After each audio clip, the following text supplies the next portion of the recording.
Hey, welcome to Restoration. My name is Matt. So glad you could join us as we continue our series, Blood Brothers, the story of the sons of Jacob.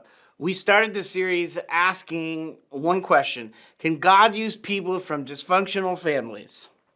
Well, the first family of the people of God may be one of the most dysfunctional families in history, and look what God did through them. And we've watched them lie, betray, grieve, reconcile, be restored as a family. We've watched God hold them together and rescue them from themselves. And now we come to Jacob's actual death. So today is part 29 of our series, and we've reached the penultimate sermon. That's the one before the last, by the way. I just learned that word. I'm so proud of myself. This message is called The Gathering. The last 2 weeks, we sat with Jacob's blessing of his 12 sons, one by one, as he's on his deathbed. But we focus especially on what he said over Judah and Joseph. Last week, we closed with how Messiah carries both patterns at once. The pattern of Joseph and the pattern of Judah. The suffering servant and the reigning king. And we've talked about how we live in the days of Messiah, the Acharit Hayamim, the days between Yeshua's first coming as the suffering servant, and his second coming as the reigning king of Israel and the nations. Now, a few times in this series, if you go back and watch all 29 of them, you'll hear this quote from Abraham Joshua Heschel, who said, "We spoil and God restores. How ugly is the way in which we spoil, and how beautiful is the way he restores." Now, in my favorite movie, Braveheart, it is said to William Wallace before he's tortured, "You will die, and it'll be awful." And he answers, "Every man dies, but not every man really lives." And I hear that as a lament. They spend their days, so many people spend their days on things that won't outlast them, and then they're gone. And he's saying life without freedom to live. He's saying what is life without freedom to live it to the fullest? Oh, Jacob lived all his life the love, the grief, the brokenness, the reconciliation, the restoration. And now every son has been blessed and the covenant passed on to the next generation. And what else is there to do but to die well?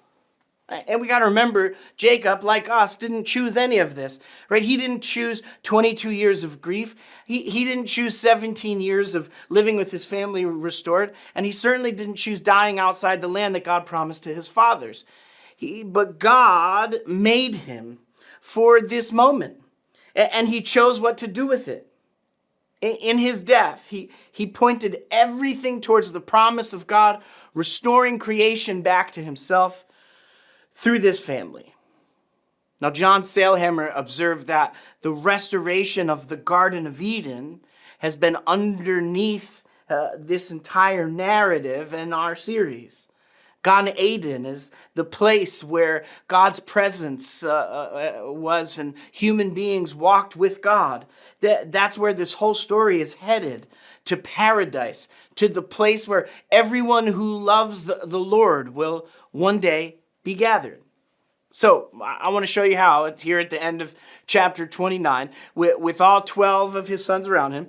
Jacob says, beginning in Genesis 49 and verse 29, it says, "Then he charged them and said to them, I'm about to be gathered to my people."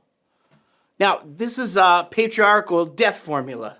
The same line appears at the death of Abraham, the death of Ishmael, and the death of Isaac, because they were each gathered to their people. The word in Hebrew is asaph. It's to gather, to collect, to receive, and it's passive, meaning Jacob's not the one doing the action. He's being received. God is the one doing the gathering. And asaph is the same root word as Hag Asif, which is the feast of ingathering, or we also call it Sukkot. It's the harvest being brought home. And the harvest has two sides, what is gathered in and what is not. Now, Jacob's not leaving. He's being gathered like a harvest by the God who owns the field. So Jacob continues in verse 29. He says, bury me with my fathers in the cave that is in the field of Ephron, the Hittite, in the cave that is in the field of Machpelah, that is next to Mamre in the land of Canaan, the field that Abraham bought from Ephron, the Hittite, as a property for burial. Why is he repeating himself so much? Like they don't know where it is or what it is. It's by the Popeyes across from the Chick-fil-A.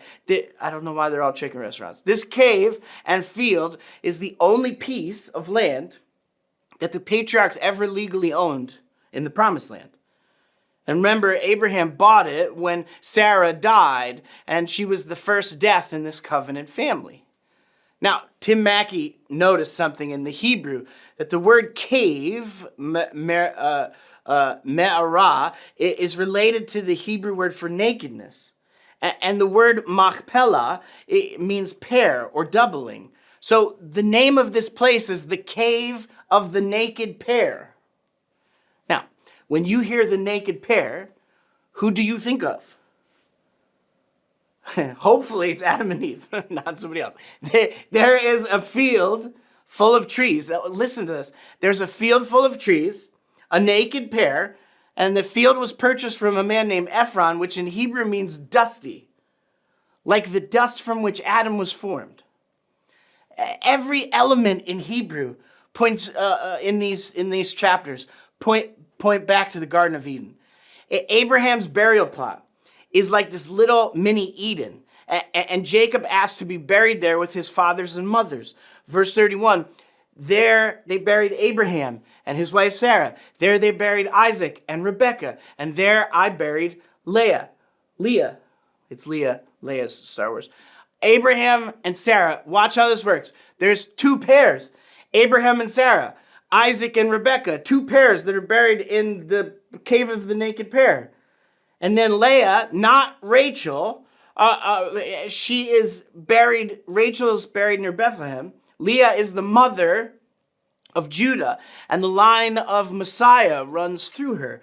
So there's two pairs in the cave of the naked pair already, and Leah is buried there, and Jacob, together they will make the third pair. So Jacob continues. Just to be clear, it was the field that was purchased along with the cave in it from the sons of Het. Oh, thanks for repeating it again. Why is the repeating? We've talked about this throughout the series, and we know this from Hebrew, that the narrator keeps repeating the same things. The field was purchased. He told us in verse 30. He'll tell us again in Genesis 50, verse 13, when they actually buried Jacob. And it's all intentional.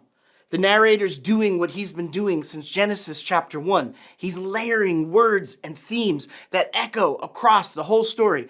The cave, the field, the purchase, the pairs, the dust, Ephron, dusty, the garden, the gathering of the fathers and mothers. Every repeated word is a thread pulled tight back to the start of Genesis, because the author is bringing the whole book home in these last two chapters.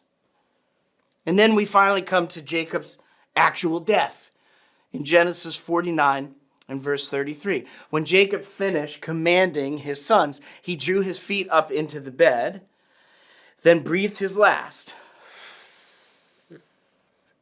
and was gathered to his peoples. And there's the word again, gathered, asaph. Nahum Sarna points out that this word has appeared 3 times in chapter 49.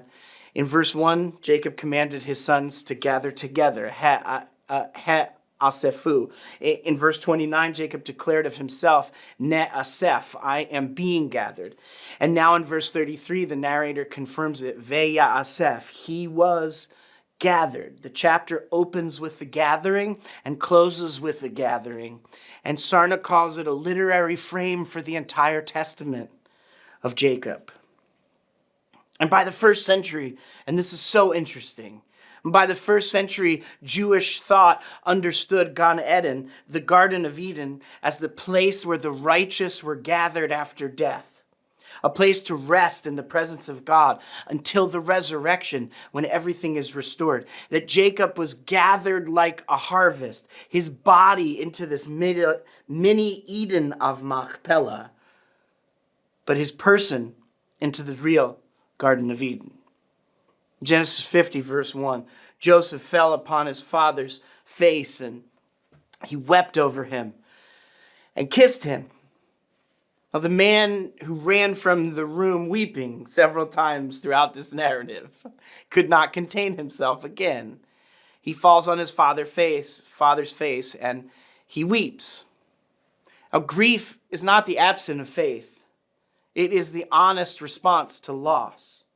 When we experience grief, we can't rush past it. Not crying it's not performing strength. Right? Joseph openly wept. This is what we do when we experience pain, not just in death, but pain of all kinds. Verse 2, it says, Then Joseph commanded his servants, the physicians, to embalm his father, so the physicians embalmed Israel. Joseph uses his own household physicians. And this is important because he doesn't use Egyptian priests. Embalming was an Egyptian religious act tied to the cult of Osiris. And for Joseph, this is a purely practical measure. Jacob's body needs to make the journey to Canaan, but the practice is intentionally disconnected from the religious ceremonies of Egypt.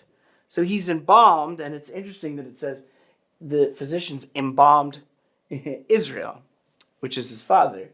But it's also the place where we're going to be slaves in the next book. Genesis 50, verse 3, it says, they took 40 days for him because that's how long embalming takes. And then Egypt wept 70 days. 70 days of mourning. The number of the nations earlier in Genesis. The 70 sons of Jacob who came down to Egypt. The 70 nations at Babel. Egypt mourns Jacob with the fullness of the world. According to the mourning period, they mourn him for the same mourning period as Egyptian royalty because of Joseph's status. The nations have always felt the weight of what God was doing in this family, even when they can't fully name it. Genesis 50, verse 4, it says, When the days of formal weeping passed, Joseph spoke to Pharaoh's house, saying, If I found favor in your eyes, please say in Pharaoh's ear, My father made me take an oath, saying, Behold, I am about to die in my tomb, which I dug for myself in the land of Canaan. There you must bury me. I'll repeat it again. So now, please allow me to go up and bury my father, and then return. The verb is alah. We've talked about it a lot in this series, to go up. Joseph went down into the pit, down into Egypt, down into prison. God brought him up out of prison and elevated him. And now he says, let me go up. Let me take my father up out of Egypt. Remember, before Jacob descended into Egypt, God promised him at Beersheba, I myself will go down with you to Egypt, and I myself will also surely bring you back up. And now Jacob's bones are the first to go up, back to the land of promise. God is keeping his word. Israel will do exactly the same thing in the Exodus from Egypt, because God always brings his people up. Verse 10, when they came to the threshing floor of the bramble on the other side of the Jordan, they mourned there a very great and solemn lamentation. He observed 7 days of mourning for his father. The word is goren ha'atad. It's the threshing floor of the bramble. And Tim Mackey talks about the Hebrew here, that the word goren, the word for threshing, shares its first and last consonants with gan, which is garden. Just like we talked about the word Goshen a few weeks ago. It starts with a gimel and ends with a nun. And atad, bramble or thorn, echoes the curse of Genesis 3, where the ground will now produce thorn and thistles because of sin. So this stop at the threshing floor is like a garden thorn place. And think about what that means. They're on their way to bury the last patriarch, the man who carried the promise his whole life. And they stop at a place whose very name holds both the garden and the curse of sin and death in the same breath. It's exactly where you and I still live.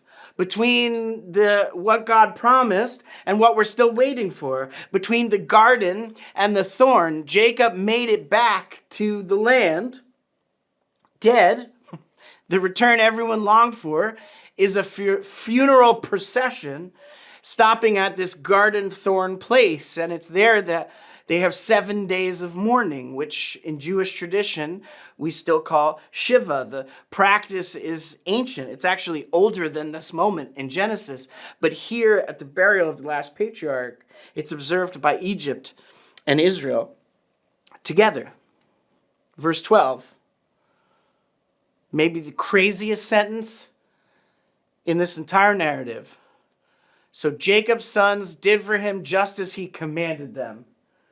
Finally,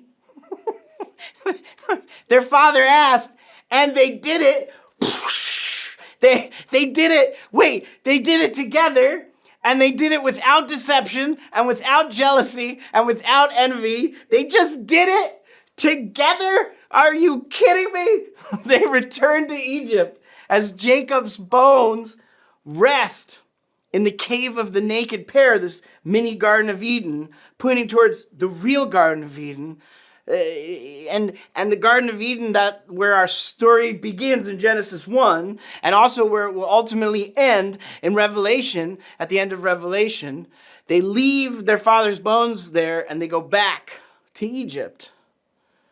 Now, the Psalms intentionally echo all these same images as they sing songs about the Lord. Psalm 1 verse 3, it says, he will be like a planted tree over streams of water, producing its fruit during its season. Its leaf never droops, but in all he does, he succeeds. This is all Garden of Eden language. The word for planted, natah, is the same word used in Genesis 2 verse 8 when God planted the Garden of Eden. So the psalmist is deliberately echoing the creation story and saying a righteous person, a person who loves the Lord is like a tree planted by streams of water by the Lord. It's a deliberate echo of the creation story. And the streams of water in Hebrew refer to irrigation channels. They're ditches deliberately dug by a master gardener to bring water exactly where it's needed, even in the wilderness. God does not plant you and hope for rain. He channels the water directly to your roots, which means, similar to where Jacob is buried, you don't have to wait for the Garden of Eden at the end of all things. We can actually live in the garden now, even in the middle of wilderness. Even if we're stuck in a garden thorn place, even if we're stuck between the promise and the fullness, the roots can go deep enough to find water, even in drought. And verse 4, Psalm 1 verse 4, the contrast is, but the wicked are not so, for they are like chaff that the wind blows away. So the wicked are chaff, which means they're unrooted, they're blown away by the wind like thorns and thistles of the wilderness. But the righteous are already trees, already planted, already watered, already living the garden life before the garden fully arrives. And it's one of the strangest things in Scripture. But at the crucifixion of Yeshua, there are two criminals. And they seem to me to represent the wicked and the righteous of Psalm 1. And the wicked one mocks Yeshua as they all hang there on their crosses, Luke 23, verse 40. But the other one, rebuking him, replied, don't you fear God, since you are under the same sentence? We're getting what we deserve for our actions, and rightly so. But this one, Yeshua, has done nothing wrong. And he said, Yeshua, remember me when you come into your kingdom. And Yeshua said to him, amen, I tell you, today you shall be with me in paradise. You know, when the Jewish scholars translated the Hebrew Bible into what we call the Greek Septuagint, every time the word gan or garden is in the Hebrew Bible, they translated it with the word paradisos, which is paradise. So garden, 12 times between Genesis 2 and 3, the Greek word says paradise when it says garden. So when Yeshua says paradise on the cross, every Jewish ear hears Gan Eden, the garden, where God dwells, where the righteous are gathered. And Yeshua said, today, not eventually, not after a long process, but today, like the moment you close your eyes, you're gathered into the garden, into the presence of God. And he said, with me. The Messiah himself is also going there. He's dying, and he's taking this man with him into the garden, into paradise. And at the moment of his death, Yeshua's death, the veil of the temple tore from top to bottom. It's the parochet, the hanging, the veil that hangs between the Holy of Holies and the holy place, embroidered with the same cherubim that blocked the way back to the tree of life in Genesis 3. The Holy of Holies in the first century was understood as the garden. It's the Garden of Eden hidden behind a veil. When the veil tears, the way back to the garden opens through Yeshua, and the exile of Genesis 3 begins to reverse. And he says to this man dying next to him on a cross, today, the garden with me. And of course, at the end of all things, John tells us what he sees in Revelation 21 and verse 4. He says, then I saw a new heaven and a new earth, for the first heaven and the first earth had passed away, and the sea was no more. And I also saw the holy city, the New Jerusalem, coming out of heaven from God, prepared as a bride adorned for her husband. I also heard a loud voice from the throne saying, behold, the dwelling of God is among men, and he shall tabernacle among them. They shall be his people, and God himself shall be among them and be their God. And he shall wipe away every tear from their eyes, and death shall be no more. Nor shall there be mourning or crying or pain any longer, for the former things have passed away. So this New Jerusalem comes down from heaven, which means, contrary to popular opinion, which actually comes from Plato and not from the Bible, is we do not go up to heaven. God sets his mishkan, his tabernacle, among his people. He comes to where we are, and the same covenant language is used from Mount Sinai. I will be your God, and you will be my people. But it arrives in its fullness in the vision that John is seeing in Revelation. Heaven comes to earth. Gan Eden is the new city in a new heaven and a new earth where sadness and death and mourning and pain and tears all pass away. Verse 22, and I saw that there was no temple in her, for its temple is Adonai Elohei Tzivaot, and the Lamb. And the city had no need for the sun or the moon to shine on it, for the glory of God lights it up, and its lamp is the Lamb. So there's no temple in the city, not because God is absent, but because the whole city is the temple. The Holy of Holies, the Garden of Eden, is expanded beyond the temple into the city. And the garden that was hidden behind a veil now fills the New Jerusalem. And there's no need for sun or moon because God himself is the light. And the exile from the presence of God that starts in Genesis is now over. Revelation 22, verse 1. Then the angel showed me a river of water of life, bright as crystal, flowing from the throne of God and of the Lamb. And down the middle of the city streets, on either side of the river, was a tree of life, bearing 12 kinds of fruit, yielding its fruit each month. And the leaves of the tree were for the healing of the nations. I want you to get this picture because it's amazing. Where Genesis chapter 2 has one tree of life, in the middle of the garden that's singular and central and guarded by the cherubim sword. Now the same tree of life lines both banks of the river, stretching through the whole city like a garden avenue. The one tree you could not touch is now the tree we can freely eat from because the curse is gone and the exile from God's presence is over. And the fruit in Psalm chapter 1, when the psalmist talks about the tree of life in Psalm chapter 1, the fruit only produces in its season. It doesn't produce every month. But this tree is bearing 12 kinds of fruit, yielding its fruit each month. And the leaves of the tree were for the healing of the nations. So follow me. The 70 nations that are scattered at Babel and the 70 sons of Jacob who came down to Egypt became a nation to bless every single one of them. And here at the tree of life, the scattering ends and the gathering begins. The nations are healed. No more seasons of waiting. No more garden thorn places. Just abundance without end because there's enough for everyone to eat forever because it produces every month 12 kinds of fruit for each month. The full Eden blessing. Finally, verse 3, no longer will there be any curse. The throne of God and of the Lamb shall be in the city, and his servants shall serve him. And they shall see his face, and his name shall be on their foreheads. And then they shall see his face. Sit with that for a moment. The whole Bible is a story of humans being separated from the presence of God. Adam and Eve hid naked among the trees, a naked pair. Moses was told no one could see God's face and live.